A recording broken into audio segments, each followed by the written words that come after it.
This week, I brought some of your friends along, some of my friends along to help us. We're going to do a lot about the Hue Jackson Foundation.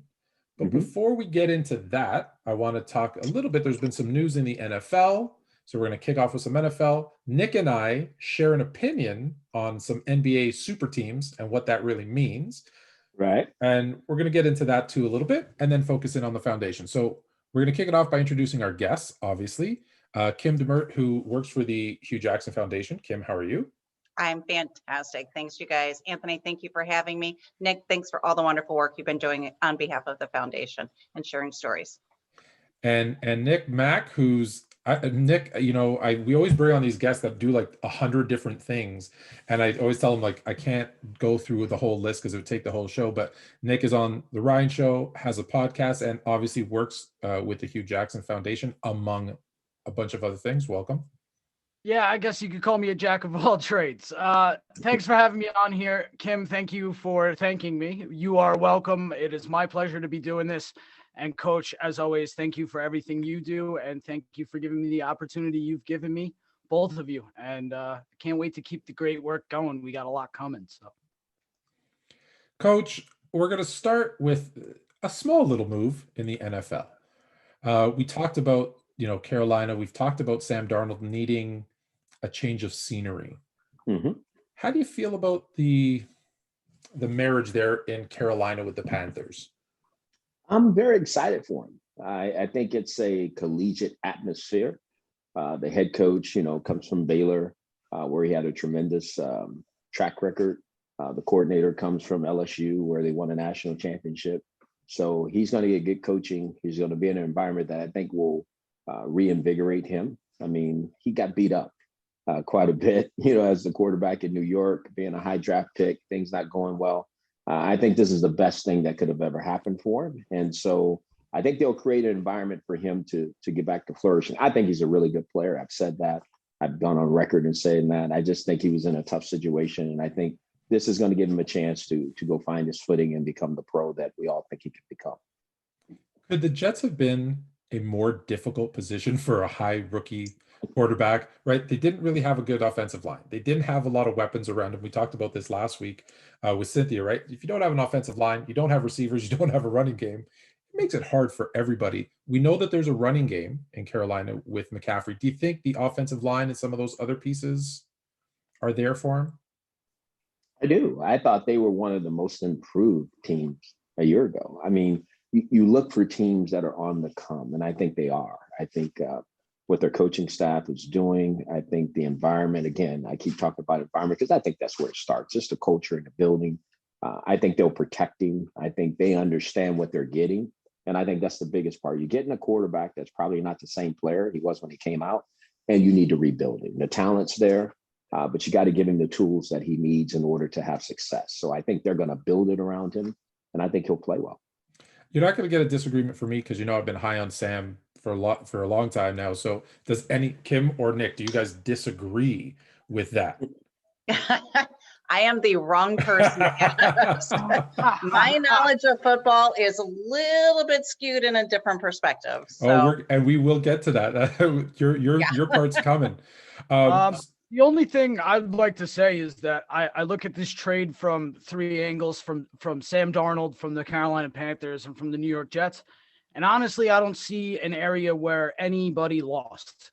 I think that Carolina is able to take Matt Rule and Joe Brady, who had a lot of success turning around Joe Burrow. If you kind of remember, Joe Burrow's season at LSU was by far his best season in college.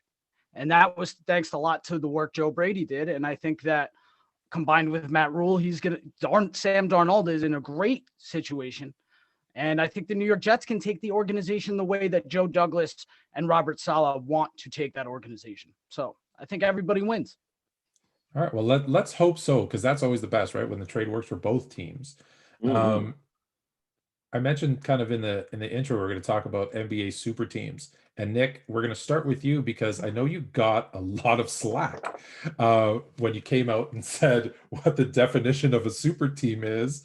And Coach Kim, I don't know if you guys know, we're talking like death threats, a lot of slack when I say a lot of slack. And it's funny because I have the same opinion. So it's interesting that you got, they got, the people got on you pretty hard. You want to share with us what your definition of a super team is that got everybody so riled up? Well, I just think there's quite the difference when an organization, such as the Boston Celtics of 2007, 2008, when Danny Ainge makes all those moves for KG and Ray Allen and combine them with Paul Pierce. I think that's a little different than three guys in the offseason getting together as friends and saying, hey, we're all going to Miami. I just think that move's a little different. Do I blame LeBron for making the move or Chris Bosh for making the move? No. They were in terrible situations. They weren't going to win, and they had to compete with Boston. But I guess a lot of people took that as I was talking crap about LeBron. And, all the LeBron fans, they got to come out of the woodwork and, get a little carried away with their opinions. Hey, listen, now that LeBron has gone to the correct team, we all love LeBron. But it took him a few years to figure out where he should be. So we do love him now. But like I said, I do agree with what you're saying because it's I looked up the definitions. I always, Coach, I think I've proven a little bit. I like to do my research. And yeah, you do.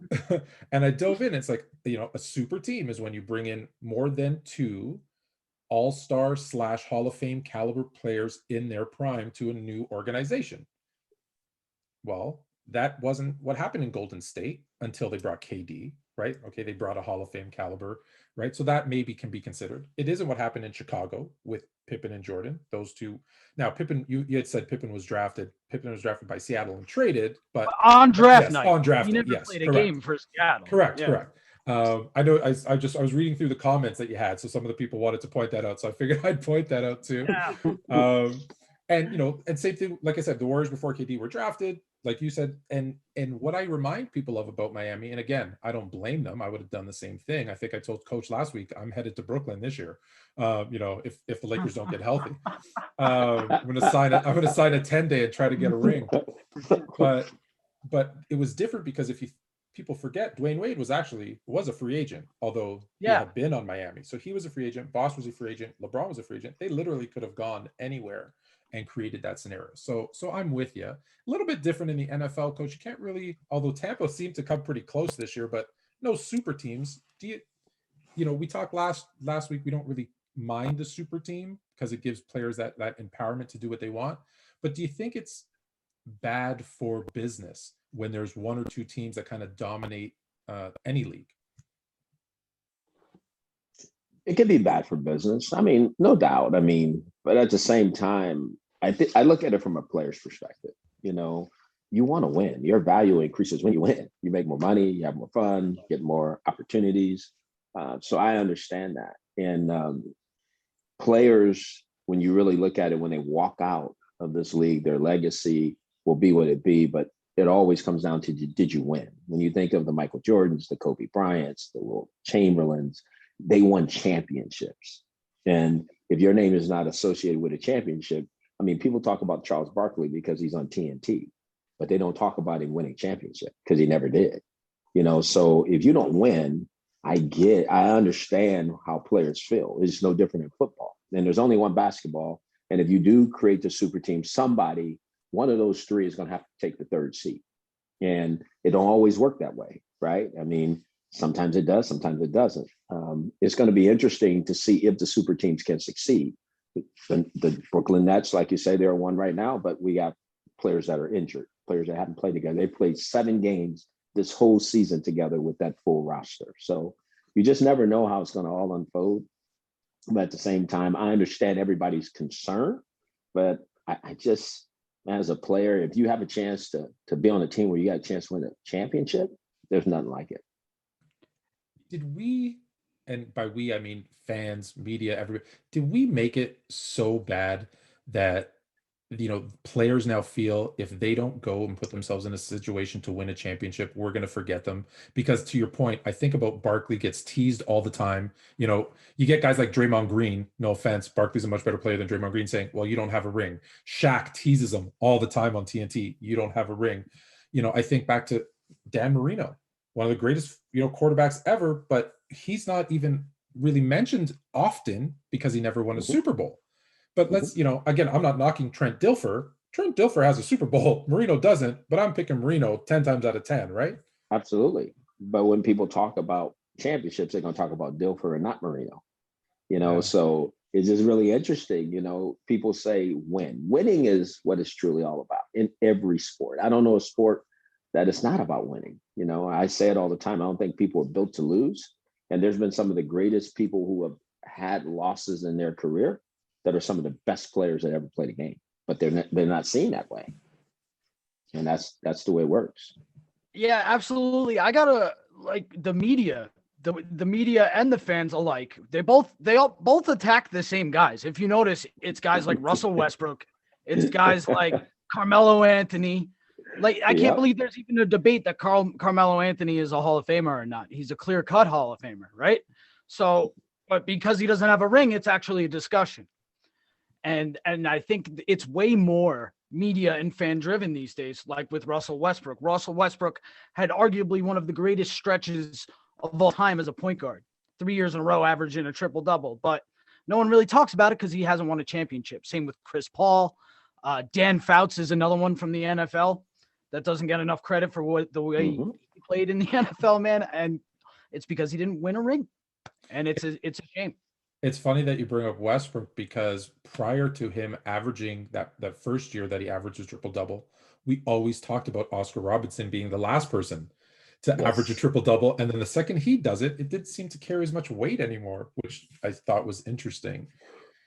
So, Coach, this week, Kim has been tweeting out a lot. I've been sending out a lot. Nick, I know, has been doing the same. You've been doing a tour of podcasts and shows and interviews about your time in Cleveland.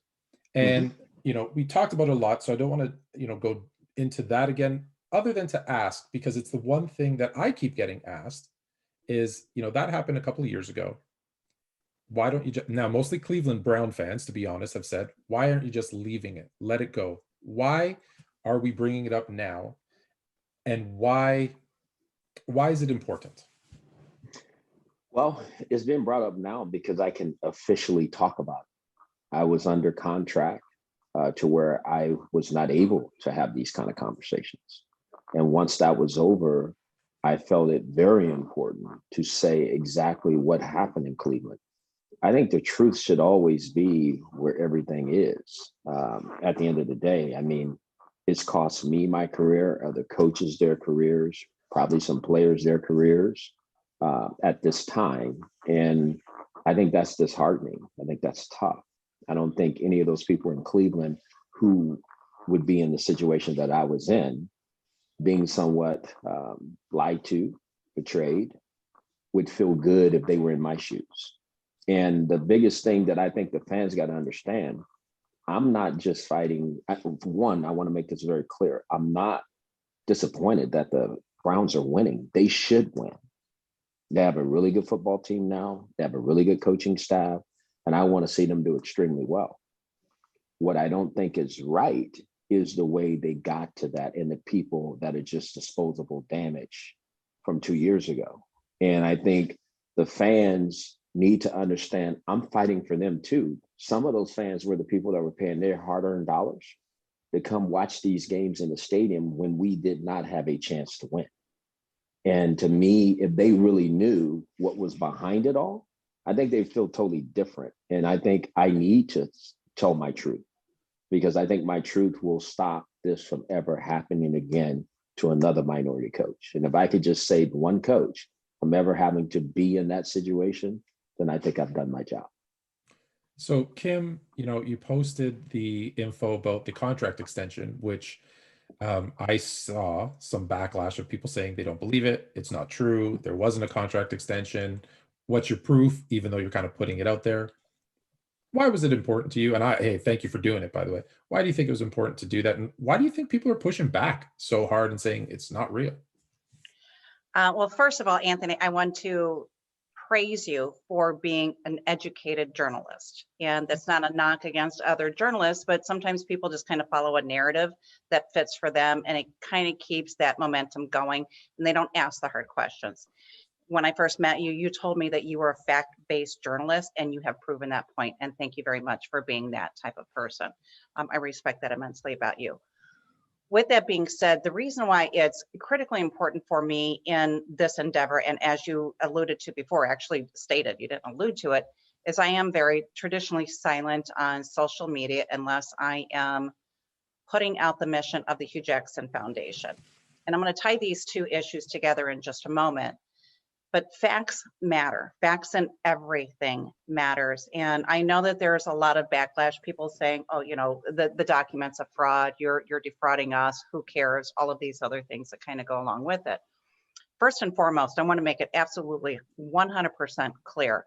There isn't anything that I would ever post, whether it be about human trafficking, social injustice, or what occurred in Cleveland, that is not fact-based, that I do not have substantiated, valid legal documentation or verifiable resources to provide that information. And I just challenge people, if you don't believe in the information I'm putting out there, don't ask me, don't criticize me. Call Jimmy Haslam. Call Peter John Baptiste. He manages all the communications at the Cleveland Browns. If you don't have their phone number, it's available. And if you can't find it, I'm sure I can give it to you. Ask the hard questions. Don't just be somebody who likes to come to conclusions based on myths, on fallacy, or on an emotional response, because it doesn't do anybody any good. We all deserve the truth, regardless of what that truth is. Now, we may not like the truth, but the truth does matter. It matters to me because I do a lot of work with individuals who are told, get over what happened to you. That's in the past. That doesn't matter. You're out of that situation. Move on. Really? What if that exact scenario happened to you? Now, what happened in Cleveland is not the same devastation as what happens to individuals who've been victimized in human trafficking, whether it's labor trafficking or sex trafficking, but they hear the same stuff from the same types of people. Move on. That's in the past. You made a choice. You made a cognitive decision to engage something in your life that led you to this end result. Why are you whining about it? Why are you complaining about it? What does this have to do with me in my life right now? And why should we care about what happened to you 2 years ago, 3 years ago, 5 years ago, or 10 years ago? I can take this show and the next 20 shows to tell you why it matters. What happened in Cleveland football matters. It doesn't just matter to Hue Jackson. It doesn't just matter to the fans of the Cleveland Browns organization. It should matter to everybody, because when you have individuals who are in the power of position and authority who abuse that power and they manipulate individuals, that is not an isolated incident. That is a pattern of behavior that will be repeated time and time again until somebody stands up and says, enough is enough. And that's exactly what I'm doing. So many good points there, and the one that I've been seeing the most obviously is the emotion. And I've been trying to coin this phrase, so I don't know if it's going to stick, but I'm going to keep saying it until it does, right? Emotion is the death of reason. And I've been getting so much of that kind of emotion of who cares what happened then? We're happy with what's happening now, right? To your point, and just they're trying to brush it under the rug. And my response was two things. One, look at the roster. Coach and I talked about this last week. Look at the roster from when coach signed to be the coach to even day one of week one. It's completely flipped. And I made, a joke, but probably reality. I don't think like Vince Lombardi could have won with that roster. It didn't strike fear into anyone's eyes, and it was different than what you signed up for. The other thing I heard a lot, coach, was, well, Haslam, that's the way he is. He does that to everybody. He lies to everybody. That doesn't make it okay. Coach, to use your phrase that we use every week, just because it's normal doesn't make it right. Absolutely. So when people say that, well, that's just the way he is, you should have known better. Do you respond to that? Like, is there a response to that? Yeah, there's a response to that. I mean, it's so obvious that people don't get that when you're in this process, you're not looking and listening to outside information. You have a representative who is gathering information, who has conversations with you, but more so than that, you have to take the people at face value. You want to feel good. I mean, this is a National Football League with bylaws and a constitution, and they have things that you can do and can't do. So you would think that you're going into some real conversations with people to discuss an opportunity to leave their organization, and that they would be very transparent and forthcoming and all of those things. I just go back to what Kim said. And I think I see it now. This has been a pattern of who this person is, and it's showing itself, and it showed itself again. The last comment I want to make that she said, and I think people need to understand, you say, why are these fans just wanting to move on? I think it's so hard when you've had a narrative that says it's the coach. It's 1-31. He's not good enough. And it's been going for so long to really stop. It's just human behavior. It's hard to go, wait a minute. That's not what it was. That's just hard to do because you've been the narrative. That's all it's been the whole time. And so now all of a sudden, when these real factual things start hitting you in the face, you really don't want to deal with it. You really don't want to see it for what it is. You really want to move on because it's easier. The hard part is to go back and look at it and say, wow, that really did happen. What do we do now? That's hard for people. And I'm going to take this. I'm going to take this right back, Anthony, if you don't mind. I'm going to take this right back to human trafficking. It's in front of everybody's face every single day in every industry, in every environment. People don't want to see it. They want to talk the talk. If it's a positive phrase, if it's something that's current in that moment or in that news cycle, everybody's going to talk about it. Right now, it's National Child Abuse Awareness Month. How many people are talking about it? Unless you follow these types of things in social media, people aren't talking about it, but it's happening every day. And what happens under child sex abuse oftentimes will lead to human trafficking. And these are lifelong systemic problems that we all have to deal with in society. But people only want to focus on what impacts them in that moment. And if you have a child victim of sexual assault, and they now become an adult who's engaging in risky behaviors or behaviors other people don't like or don't understand, they're like, well, that happened when you were a kid. Get over it.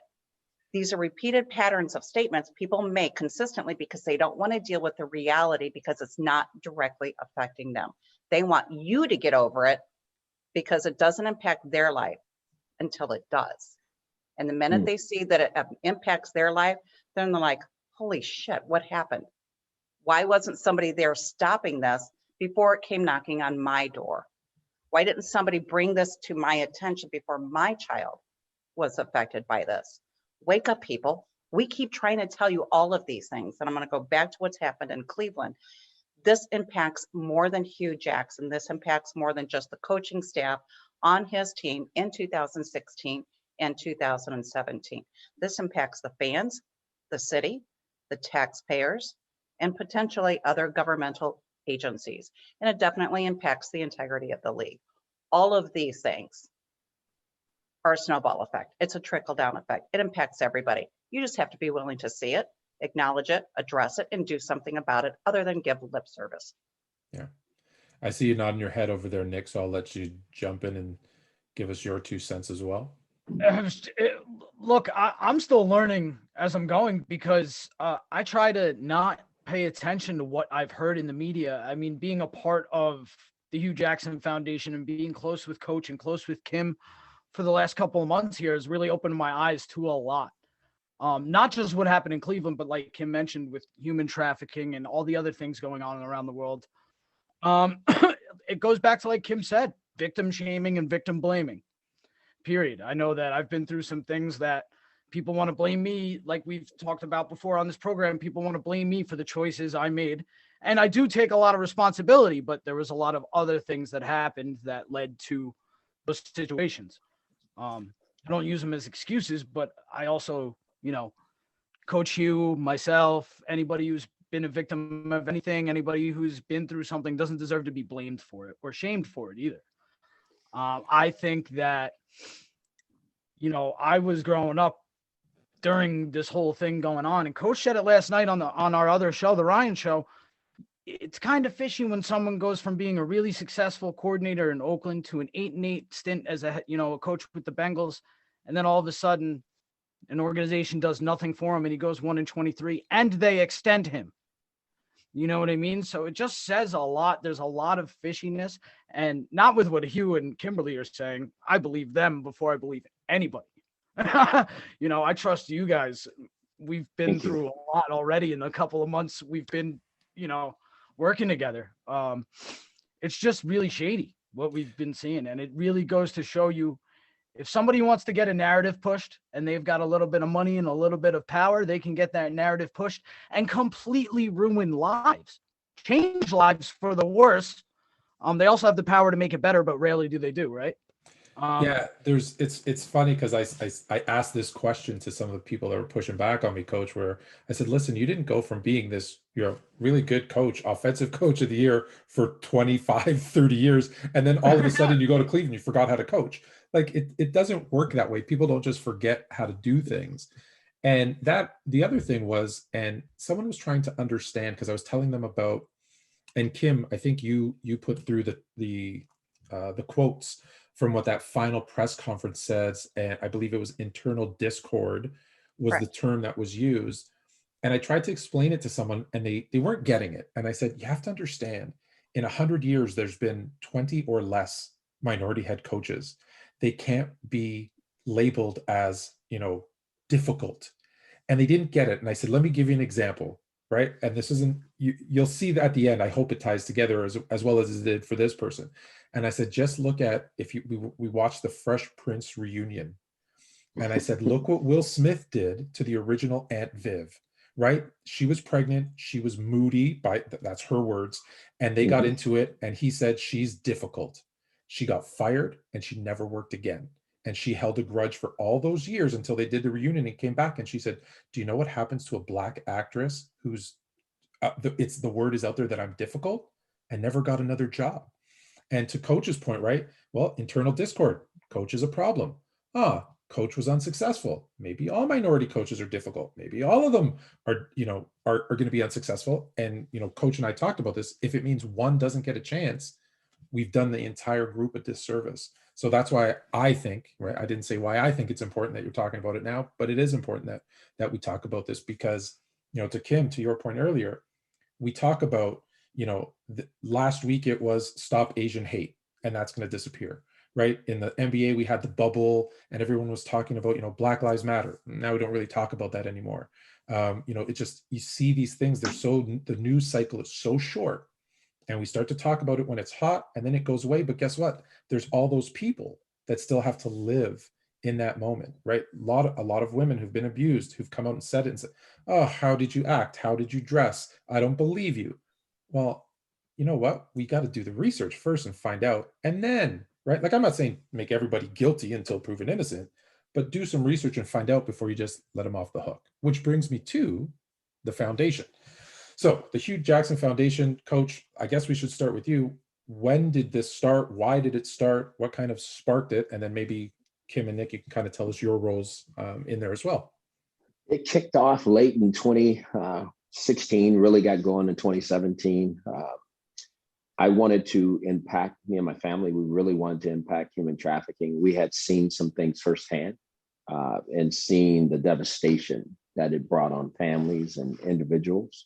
And we started down this road and was really doing some really great things. We partnered with the Salvation Army in Cleveland, the Harbor Light District, to create a residence for human trafficking victims. I then proceeded to be introduced to Kim. She became my new executive director because I thought she was just phenomenal. I mean, she is good at what she does.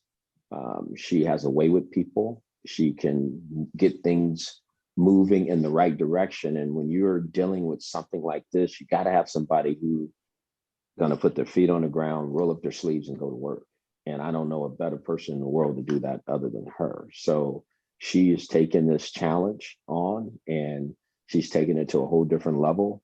We've also started Strangers to Changers, which has been an offshoot of that, to really impact communities and get people to really talking to each other as opposed to being strangers with each other. So a lot of what we do, I mean, my name is definitely tied to it, and there's nothing that I wouldn't do to help. But the person that really makes it move and makes it go is Kimberly. Well, Kim, those are some nice words from Coach.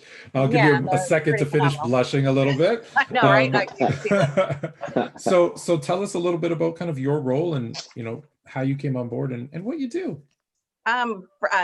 First of all, I was completely blown away and honored by the opportunity. And as you've learned from just our limited contact with each other, is I'm very passionate about what I do because I believe in truth. I believe in helping people who have been silenced, who have been mistreated, misunderstood, and quite honestly disposed of because somebody else devalued them and looked at them as a disposable commodity. It's something I don't tolerate, which again takes me back to Hue and what's going on with Cleveland. I believe as a human being, we all owe each other the same level of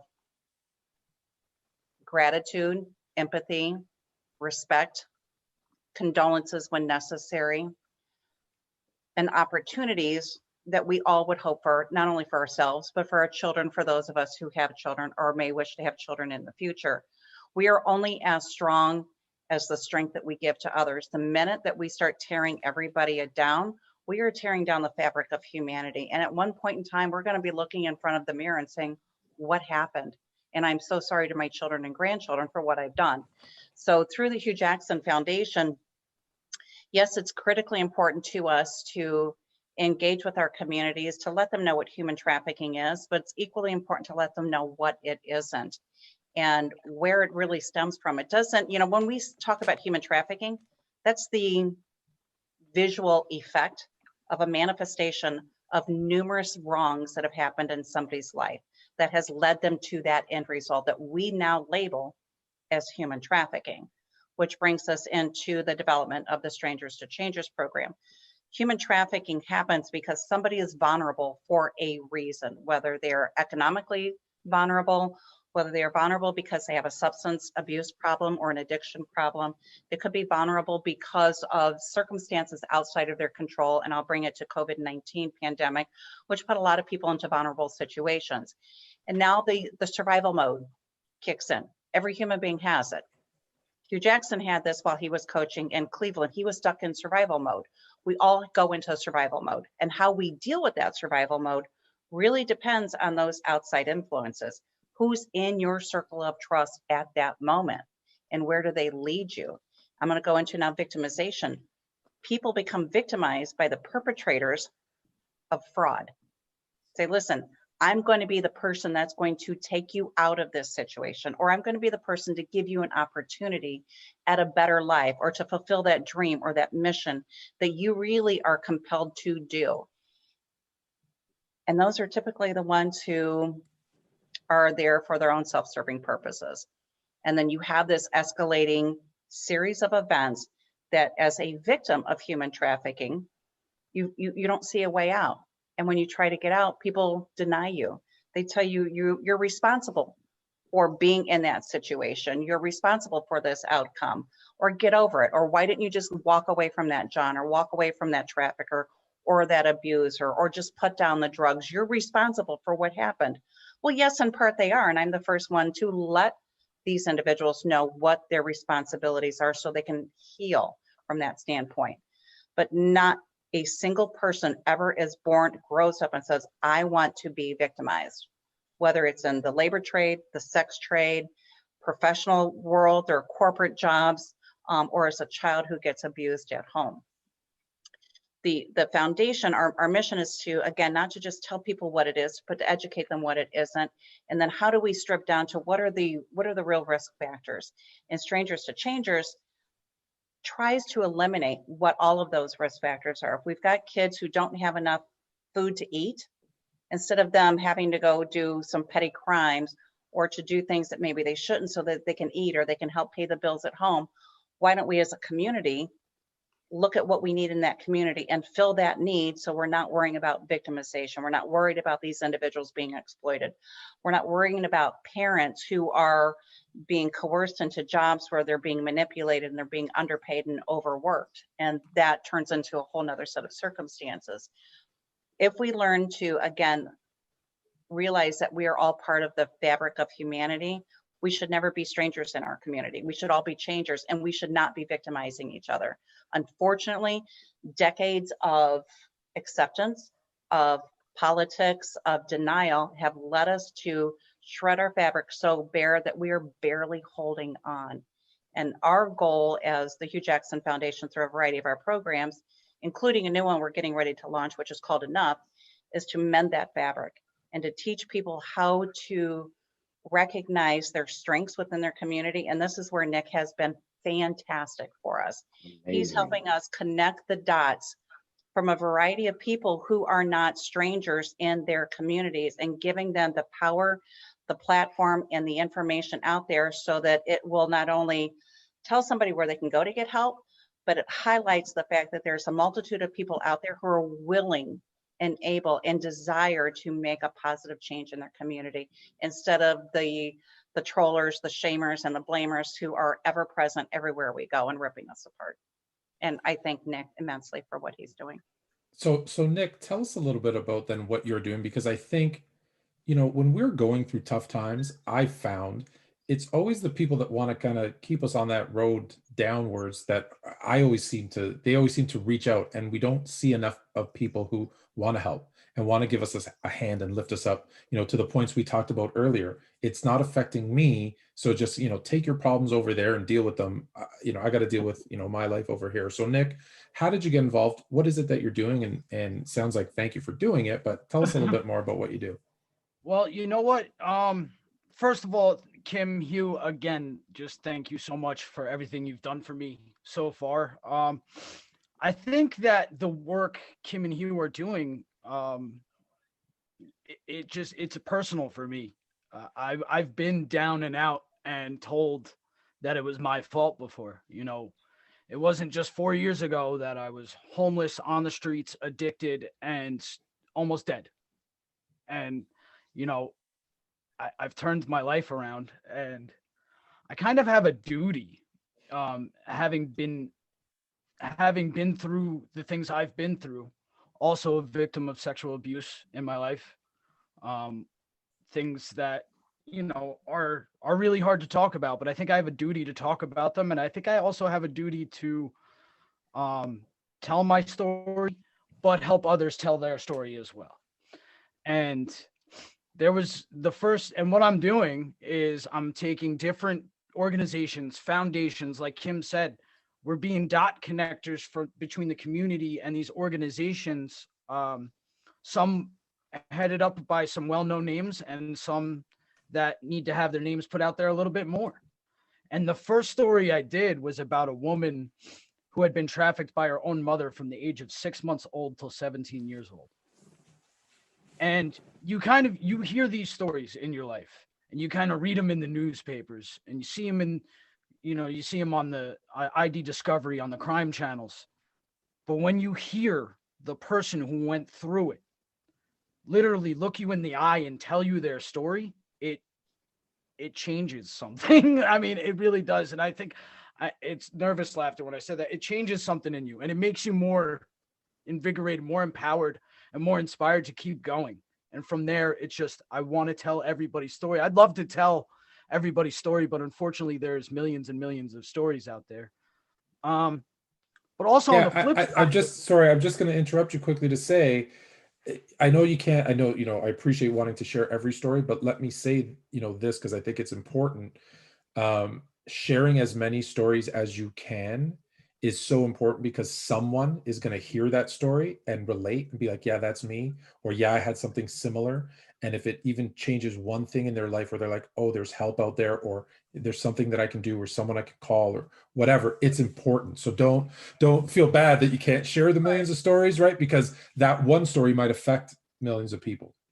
And the one thing that's why I'm so open about my thing is because about my story and what has happened to me in my life and how I've turned it around is because one person hears that I did what I was supposed to do. If one person takes what I says and changes something about their lives and lives a better life because of it, I did something. I did what I was supposed to do. And also with these stories, when I met Hue, I'm trying to break into sports journalism, sports broadcast. I'm working for the Ryan Show. And we kind of hit it off. Like I did another one of his podcasts because, he was a man of many, many shows and many podcasts, but we hit it off. And then, I shared about my story on my social media and I reached out to Kim and we hit it off. And what this opportunity and this blessing that I've been giving from Hue Jackson and Kim and the Hue Jackson Foundation, I get the best of both worlds. In some cases, and I'll, more than once lately, I get to talk to guys that I've always wanted to interview and talk to, but at the same time, I get to positively impact and maybe potentially help change the world a little bit at a time. And, I don't think there is any better way that I would want to break into journalism, sports journalism, whatever the case may be, than doing what I'm doing right now. We talk, Coach and I, right? We talk about sports a lot and we talk about social issues. And look, I love sports. Obviously, I think everybody here loves sports, but sports are to a point, right? Life matters more. The truth matters, helping people matters more. So I applaud all of you for all the work that you're doing. Kim, thank you. Nick, thank you. Coach, thank you very much. How can, people get more information, or where can they find the Hue Jackson Foundation? They can always reach us through the foundation website, www.huejackson.org. They can call me. I can tell you have two phones that never leave my side. I can attest to that. I've seen it. Nick's always the victim of, Nick, I gotta go. I gotta take this call. Yep. I gotta go. Hugh's calling me. But they could call us 216-217-3810. Again, that's 216-217-3810. We have had people reach out to us through our social media accounts, particularly Instagram. I will share a recent story. It's public, so I'm not disclosing anything confidential. But we had a family reach out to us seeking help to find a missing loved one. So unfortunately, in this particular case, it didn't end the way that we wanted it to. But the takeaway here was the family was able to reach us.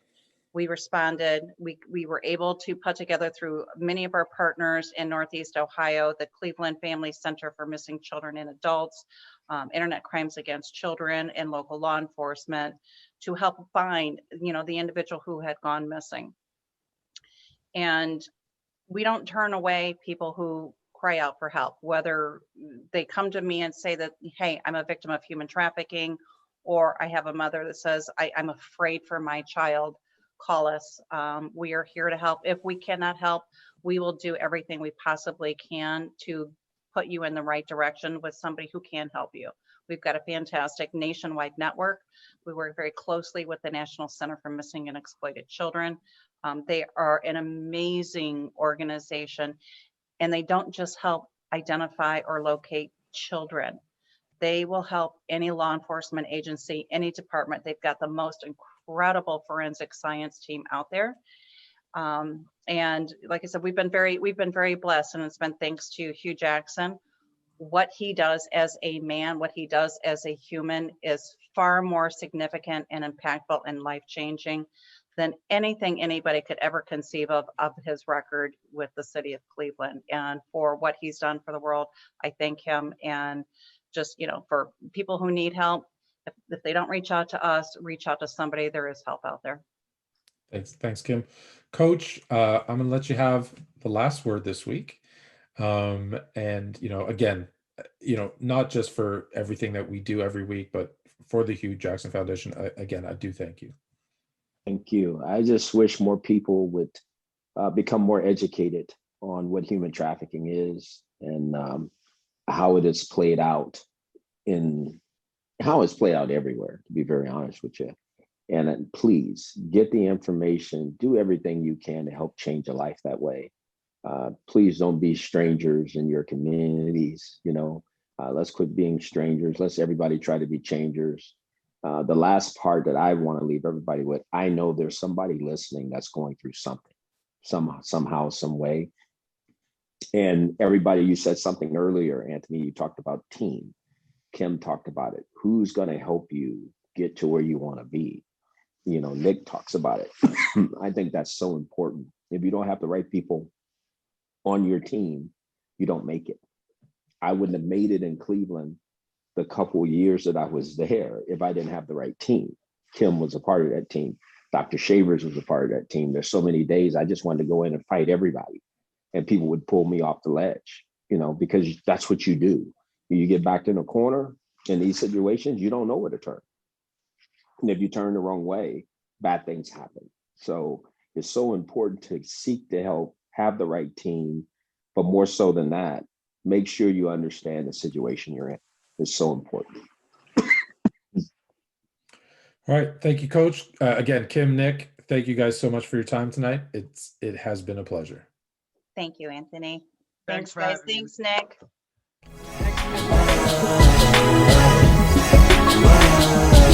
Thank you.